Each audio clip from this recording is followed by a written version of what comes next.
नमस्कार मित्रों, मैं तुलनी रंजान और आपने देखना शुरू कर दिया है साहित्य धरातल। आज साक्षात्कार स्तंभ के तहत मैं उपस्थित हुआ हूँ। आज इस व्यक्तित्व का मैं साक्षात्कार करने वाला हूँ। आज इस व्यक्तित्व से मैं बातचीत करने वाला हूँ। ये व्यक्तित्व किसी परिचय के मोहताज नहीं है। आप हैं प्रोफेसर सुरेश मंडल जी। सर, आपका मेरे इस चैनल में बहुत बहुत स्वागत है। अतुल मलिक अंजान जी के सभी दर्शकों को मेरा नमस्कार।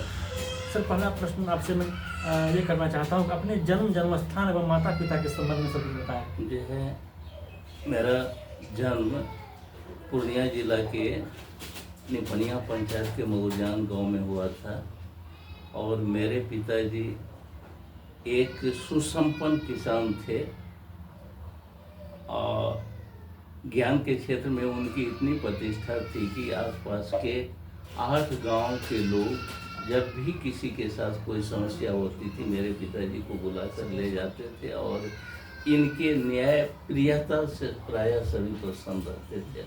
और माँ के बारे में मैं क्या बताऊँ, जो है माँ का हृदय सागर के जैसा विशाल था। इसलिए कह रहा हूँ कि मैंने यह कभी नहीं देखा कि कोई भूखा दरवाजे पर आए हों और बिना खाए लौट गए हों, कोई भिखारी आए हों और कुछ पाए बिना जो है मेरे दरवाजे से गए हों। माँ किसी को ऐसे लौटने नहीं देती थी और उनके ही दानशीलता का यह परिणाम है कि आज ईश्वर मुझे हम लोगों को दान के रूप में सब कुछ दे रहे हैं, दिया हुआ है सब कुछ।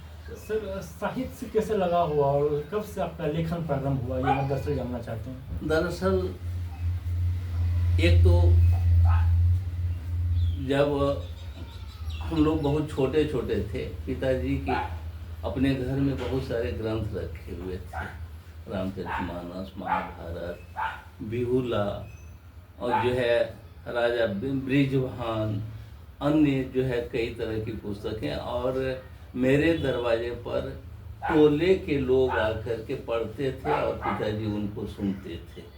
उसी क्रम में हम लोगों ने भी जो है उन पुस्तकों को सुना और धीरे धीरे जो है कथाओं के प्रति, कहानियों के प्रति जो है एक प्रकार का प्रेम मन में पैदा होता गया और भाषा में भी सबलता आती गई और जिसके कारण जो है ऑनर्स भी मैंने हिंदी से ही किया, स्नातकोत्तर तो हिंदी से किया ही और ईश्वर की कृपा से हिंदी के प्राध्यापक के रूप में भी पूर्णिया विश्वविद्यालय पूर्णिया के स्नातकोत्तर हिंदी विभाग के भी विभाग अध्यक्ष के पद तक पर रह करके जो है सेवानिवृत्त हुआ।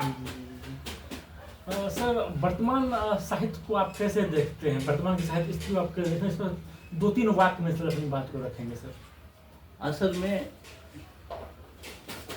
अंजान जी और साहित्य लोगों के मनोभाव की चीज है।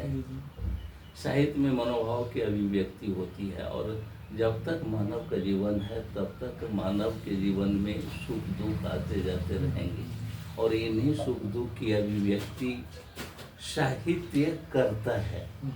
साथ ही जो है वह अभिव्यक्ति ही नहीं करता है, पीड़ित मन को, दुखी मन को, टूटते हुए मन को साहित्य सहारा भी देता है।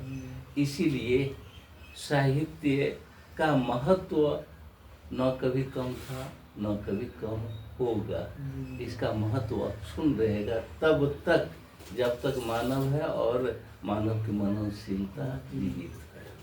सर, आप व्याख्याता रहे हैं और सब आप युवाओं को क्या संदेश देना चाहते हैं? सर, मेरे इस YouTube चैनल के माध्यम से आप बताइएगा। सर, देश के युवा